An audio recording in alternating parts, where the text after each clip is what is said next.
Lei Complementar número 303, de 9 de setembro de 2005. Dispõe sobre normas gerais pertinentes ao processo administrativo no âmbito da administração pública estadual. Título 1. Das disposições gerais. Capítulo 1. Das disposições preliminares. Artigo 1. Esta lei complementar estabelece normas gerais para os atos e processos administrativos no âmbito da administração pública estadual, direta e indireta, visando a proteção dos direitos dos administrados e ao melhor cumprimento dos fins da atividade administrativa. Parágrafo único. Os preceitos desta lei complementar também se aplicam aos órgãos do Poder Legislativo e ao do Poder Judiciário do Estado, bem como demais órgãos equivalentes, entidades ou particulares, quando no desempenho de função administrativa. Artigo 2. Para os fins desta lei complementar consideram-se: inciso 1. A administração pública estadual é o conjunto de órgãos e entidades aos quais a legislação vigente atribua o exercício de função administrativa. Inciso 2. Órgão é a unidade de atuação integrante da administração pública direta e da estrutura da administração pública indireta. Inciso 3. Entidade é a unidade de atuação dotada de personalidade jurídica de direito público ou privado. Inciso 4. Autoridade, o servidor ou agente público dotado de poder de decisão. Artigo 3. As normas desta lei complementar aplicam-se subsidiariamente aos atos e processos administrativos com disciplina legal específica. Artigo 4. Os prazos fixados em normas legais específicas prevalecem sobre os desta lei complementar. Capítulo 2. Dos princípios da administração pública. Artigo 5. A administração pública obedecerá, dentre outros, aos princípios da legalidade, isonomia, finalidade, motivação, razoabilidade, proporcionalidade, moralidade, ampla defesa, contraditório, segurança jurídica e eficiência. Parágrafo único. Na interpretação e aplicação das normas jurídicas, a administração pública deverá optar pela resolução que outorgue maior alcance e efetividade aos preceitos constitucionais. Artigo 6. Nos atos e processos administrativos, serão observados, entre outros, os critérios de: inciso 1. Atendimento a fins de interesse geral, vedada a renúncia total ou parcial das competências designadas aos agentes públicos, salvo autorização em lei. Inciso 2. Objetividade no atendimento do interesse público decorrente da legislação vigente, vedada a promoção pessoal de agentes ou autoridades. Inciso 3. Atuação segundo padrões éticos de probidade, decoro e boa-fé. Inciso 4. Divulgação oficial dos atos administrativos, ressalvadas as hipóteses de sigilo previstas na Constituição Federal. Inciso 5.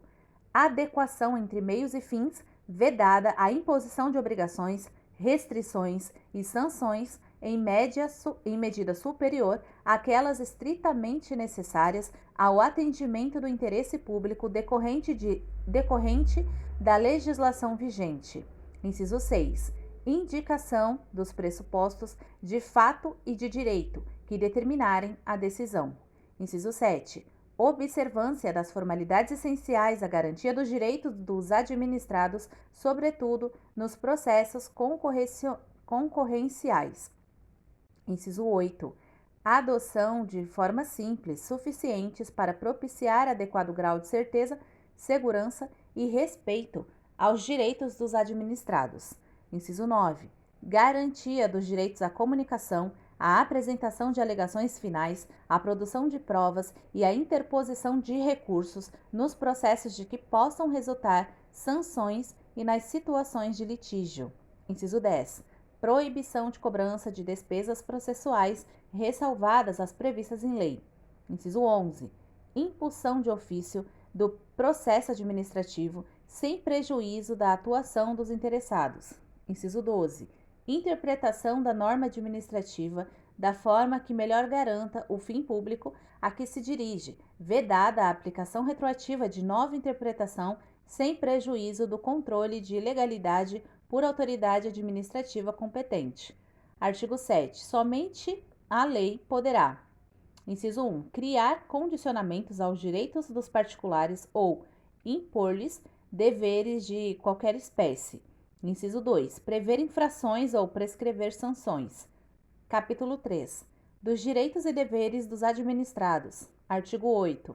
São direitos dos administrados perante a administração pública, sem prejuízo de outros previstos em lei. Inciso 1. Ser tratado com respeito pelas autoridades e servidores, que deverão facilitar o exercício de seus direitos e o cumprimento de suas obrigações. Inciso 2. Ter ciência da tramitação dos processos administrativos em que tenha a condição de interessado, ter vista dos autos, obter cópias de documentos neles contidos e conhecer as decisões proferidas. Inciso 3. Formular alegações e apresentar documentos antes da decisão, os quais serão objeto de consideração pela autoridade competente. Inciso 4. Fazer-se assistir facultativamente por advogado, salvo quando obrigatória sua presença por força de lei. Artigo 9. São deveres do administrado perante a administração pública, sem prejuízo de outros previstos em lei. Inciso 1. Expor os fatos conforme a verdade. Inciso 2. Proceder com lealdade, urbanidade e boa-fé. Inciso 3. Prestar as informações que lhe forem solicitadas e colaborar para o esclarecimento dos fatos. Título 2. Dos atos administrativos. Capítulo 1. Da validade dos atos administrativos. Artigo 10. A administração pública não iniciará qualquer atuação material relacionada à esfera jurídica dos atos administrados sem a prévia expedição de ato administrativo que lhe sirva de fundamento, salvo na hipótese de expressa previsão legal. Parágrafo único. Os atos administrativos deverão ser precedidos do processo administrativo adequado à sua validade e à proteção dos direitos e interesses dos administrados. Artigo 11. Serão invalidados os atos administrativos que desatendam os pressupostos legais e regulamentares de sua edição ou aos princípios da administração pública, especialmente nos casos de: inciso 1. Incompetência do órgão, entidade ou autoridade de que emane o ato. Inciso 2. Omissão de formalidades ou procedimentos essenciais. Inciso 3. Impropriedade do objeto. Inciso 4. Inexistência ou impropriedade do motivo de fato ou de direito. Inciso 5. Desvio de poder. Inciso 6. Falta ou insuficiência de motivação. Parágrafo único. Nos atos discricionários, será razão de invalidade a falta de correlação entre o motivo e o objeto do ato, tendo em vista a sua finalidade. Artigo 12. A motivação explicitará os fundamentos que justifiquem a edição do ato, especialmente a regra de competência, a adequação entre o motivo de fato e de direito e a finalidade objetivada. Parágrafo 1. A motivação deve ser explícita, clara e congruente, podendo consistir em declaração de concordância com fundamentos de anteriores pareceres, informações, decisões ou propostas, que neste caso integrarão o ato administrativo. Parágrafo 2. Na resolução de vários assuntos da mesma natureza, pode ser utilizado meio mecânico que reproduza os fundamentos das decisões, desde que não prejudique direito ou garantia dos administrados. Parágrafo 3. A motivação das decisões de órgãos colegiados e comissões ou de decisões orais constará da respectiva ata ou de termo escrito. Artigo 13. Deverão ser motivados os atos que: inciso 1. Neguem, limitem ou afetem direitos ou interesses. Inciso 2. Imponham ou agravem deveres, encargos ou sanções. Inciso 3. Decidam processos administrativos de concurso ou seleção pública. Inciso 4. Dispensem ou declarem a inexigibilidade de processo licitatório. Inciso 5. Decidam recursos administrativos. Inciso 6. Deixem de aplicar jurisprudência firmada sobre a questão ou discrepem de pareceres, laudos, propostas e relatórios oficiais. Inciso 7. Importa invalidação, convalidação, revogação ou suspensão de ato ou processo administrativo. Inciso 8. Importem na cassação de atos ampliativos de direito. Artigo 14. A administração pública deverá invalidar os seus próprios atos quando os vícios forem insanáveis e poderá revogá-los por razões de conveniência ou oportunidade, observados os direitos adquiridos e atos jurídicos perfeitos. Isso daqui sempre despenca em qualquer prova de direito administrativo, no qual eles pegam e trocam isso aqui. Eles falam que que ela pode invalidar os que são de conveniência, por conveniência ou oportunidade, e que ela pode revogar os próprios atos. Tipo, eles trocam isso aqui. Então, é bom vocês lerem esse artigo 14 diversas vezes, porque ele vai cair, com certeza, isso aqui sempre cai, no direito administrativo. Então, a administração pública, ela deverá invalidar os seus próprios atos quando os vícios forem insanáveis, e não revogar, né? Então, tomem cuidado com isso aqui, porque isso vai cair. Eu tenho certeza que vai ter uma questão sobre isso. Então, gravem isso novamente, eu vou ler aqui de novo para vocês. A administração pública, ela deverá invalidar os próprios atos quando os vícios forem insanáveis, e poderá, e não deverá, ela poderá revogá-los por razões de conveniência ou oportunidade, observados os direitos adquiridos, os atos jurídicos perfeitos, tá bom? Então, gravem isso aqui, porque eles vão pôr uma questão trocando. Artigo 15. O direito da administração pública de invalidar os atos administrativos decai em 5 anos, contados da data em que foram expedidos. Parágrafo 1. No caso de efeitos patrimoniais contínuos, o prazo de decadência contar-se-á da percepção do primeiro pagamento. Parágrafo 2. Considera-se exercício do direito de invalidar qualquer medida de autoridade administrativa que importe impugnação à validade do ato. Artigo 16. A administração pública poderá convalidar os seus atos inválidos quando a invalidade decorrer de vício de competência, desde que a convalidação seja feita pela autoridade titulada para a prática do ato, desde que não se trate de competência indelegável. Artigo 17. Deverão ser convalidados os atos portadores de vício de ordem formal, desde que este possa ser suprido no presente de modo eficaz. Artigo 18. Não será admitida a convalidação quando: inciso 1. Resultar prejuízo à administração pública ou a terceiros. Inciso 2. O ato viciado tiver sido impugnado na esfera administrativa ou judicial. Parágrafo único. A impossibilidade da convalidação não impedirá a invalidação do ato sem efeitos retroativos, desde que não seja comprovada a má-fé de seus beneficiários diretos. Capítulo 2. Da formalização e da publicidade dos atos. Artigo 19.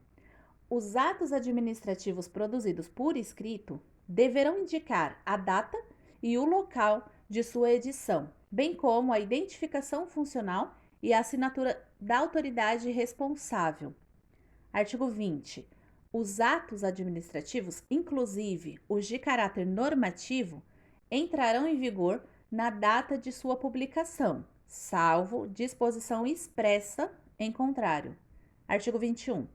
Salvo norma expressa em contrário, a publicidade dos atos administrativos consistirá na sua publicação no DOI, né, que é o Diário Oficial do Estado, ou, quando for o caso, na citação, notificação ou intimação do interessado. Parágrafo único. A publicação do ato administrativo desprovido de conteúdo normativo poderá ser resumida desde que haja a indicação expressa da autoridade competente e da providência que nele foi determinado. Artigo 22. Será de 60 dias, se não for outra a determinação legal, o prazo máximo para a prática dos atos administrativos, que não exijam processo para sua expedição ou para a adoção, pela autoridade, de outras providências necessárias à aplicação de lei ou decisão administrativa. Parágrafo único. O prazo fluirá a partir do momento em que, à vista das circunstâncias, tornar-se logicamente possível a produção do ato ou a adoção da medida, permitida a prorrogação, quando cabível, mediante proposta justificada. Capítulo 3.